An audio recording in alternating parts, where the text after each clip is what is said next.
Fritjof Capra says, "The ecological crisis is a crisis of perception." What he means, I think, is that we perceive ourselves as being separate from that, what we call nature. So we are human, there is nature, and you have this great divide of us engaging with nature, keeping nature, saving the world. And I think this is wrong. I think we are nature, we are part of nature, and we have to re-establish ourselves as part of this network.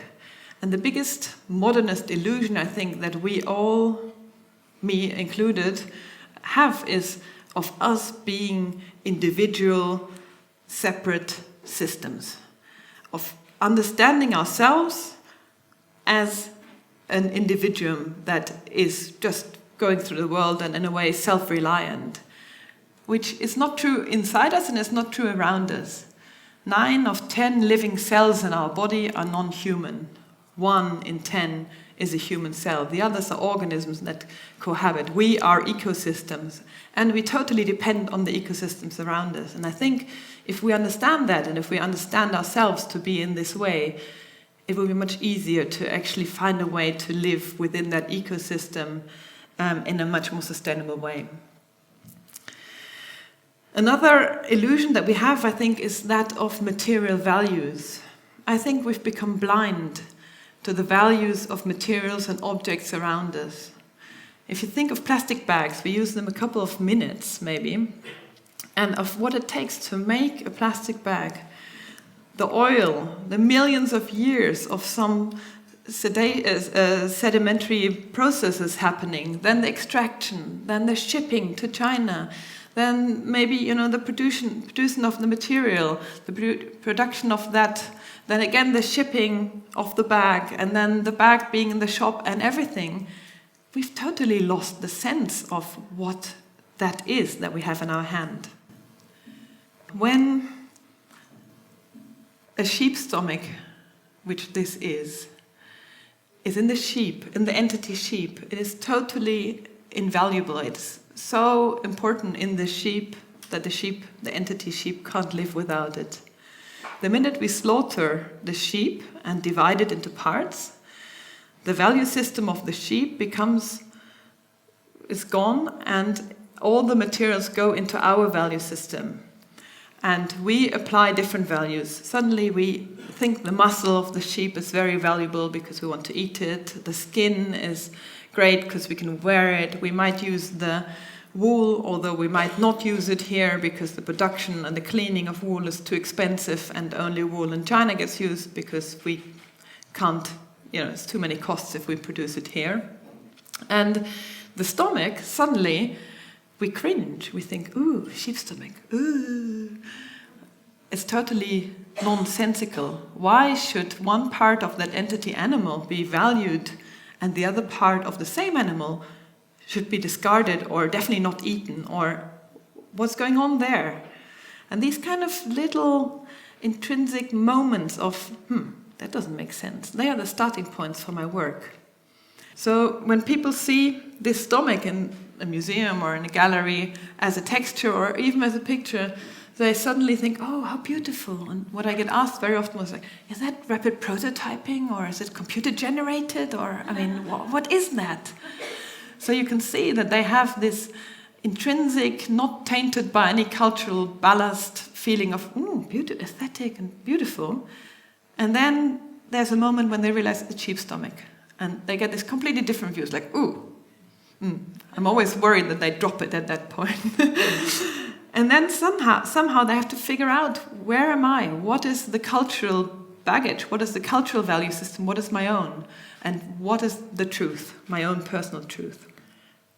I think we need to question much more our daily routines, our beliefs. We need to be open to allow things to change because the world around us changes. And I think for that, it can help to have objects around us that are not made to just make our world more comfortable and make us more sedated and help us, but that actually are maybe a bit difficult, that we give so much power to the object that's around us, that I think we should then not make these servants and these slave objects, but make objects that are like friends, that sometimes nudge you and say, what's wrong with you? Why do you think that? Why do you do this? And just make you position yourself towards them.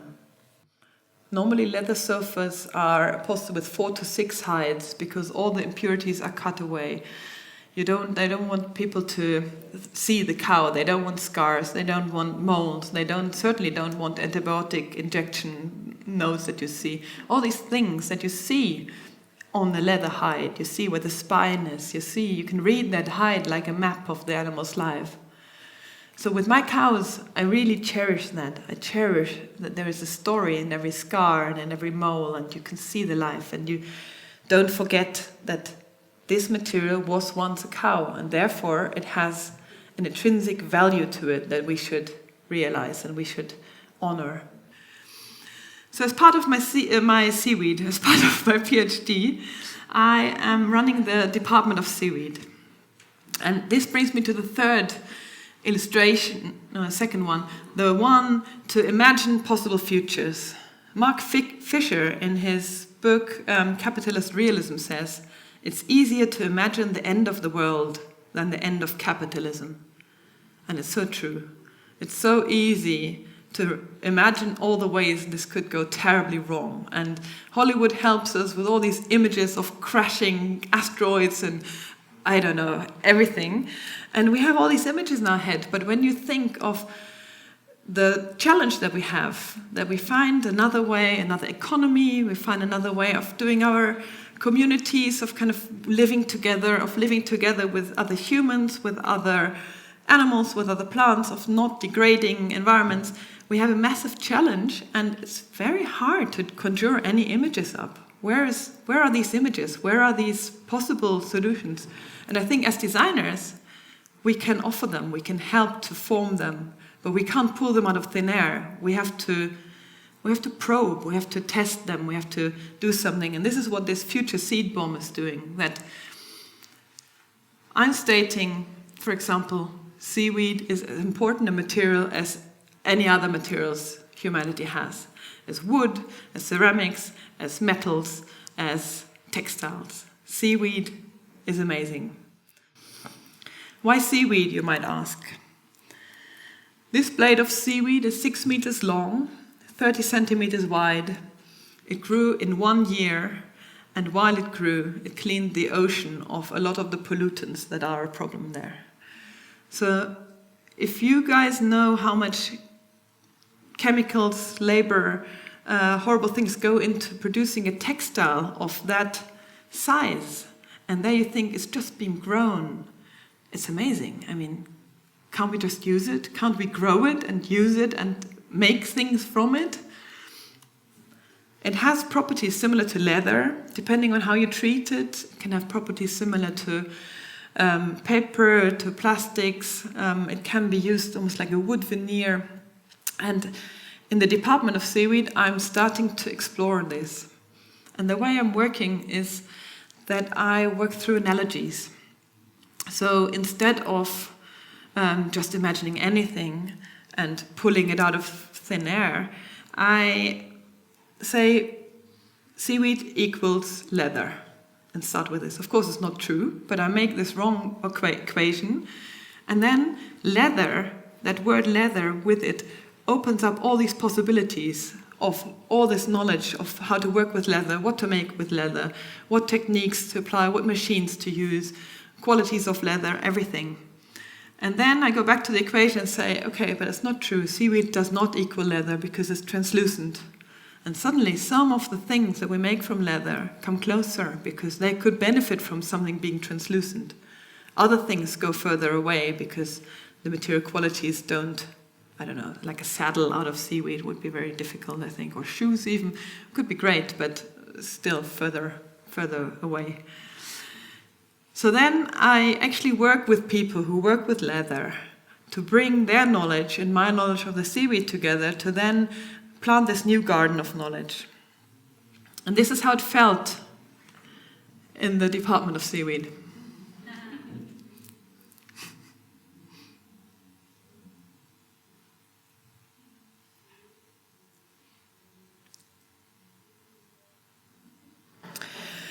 So I'm going to show you a few samples of what we've been doing in the Department of Seaweed. Here we're making a part of the Okinaga node that you will see later, which is a portrait of the material. It's essentially a skin-on-frame construction with rattan and seaweed.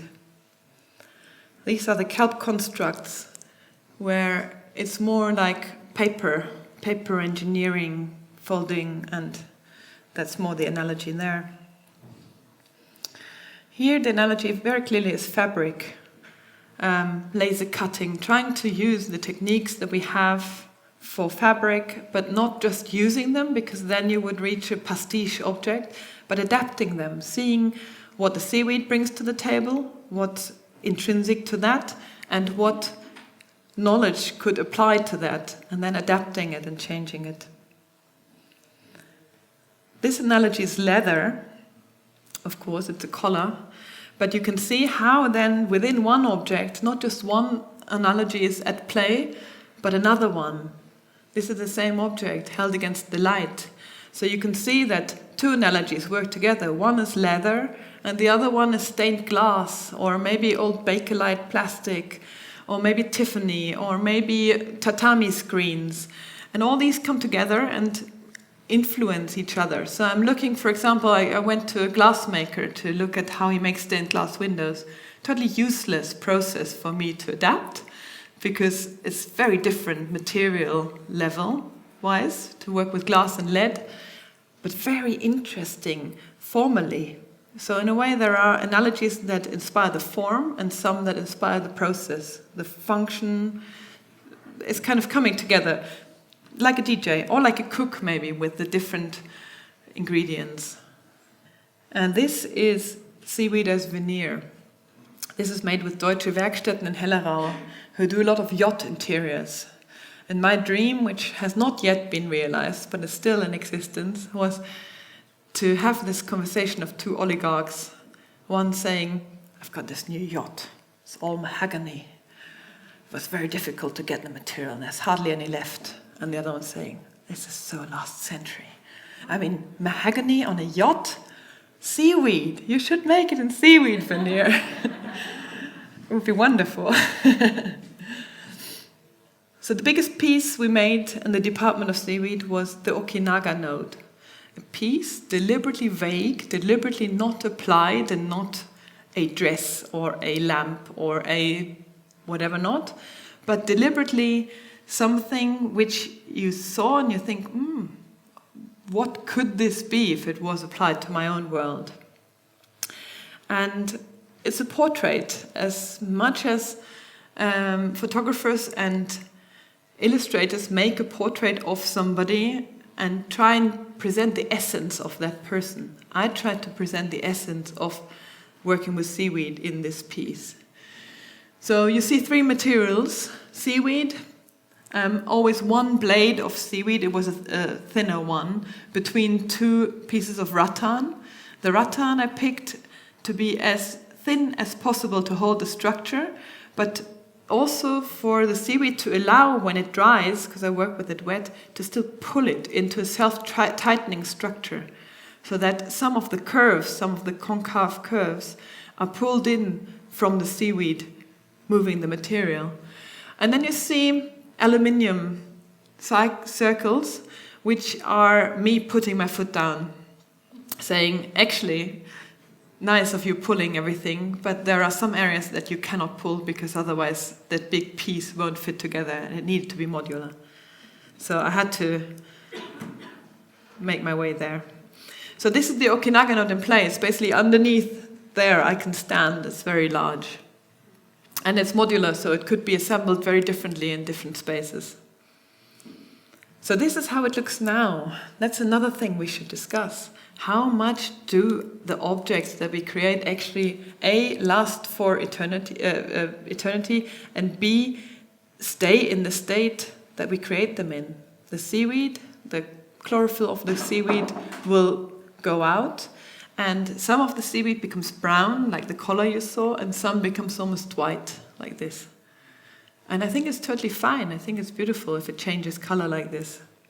And we should allow maybe We should, instead of trying to force something to stay the same, we should think more about how it changes over time, how it will look over time, and design for it being new and for it being 20 years old much more. Yes, and I'm sure I forgot half, but I hope that we can do this in the discussion. Thank you very much.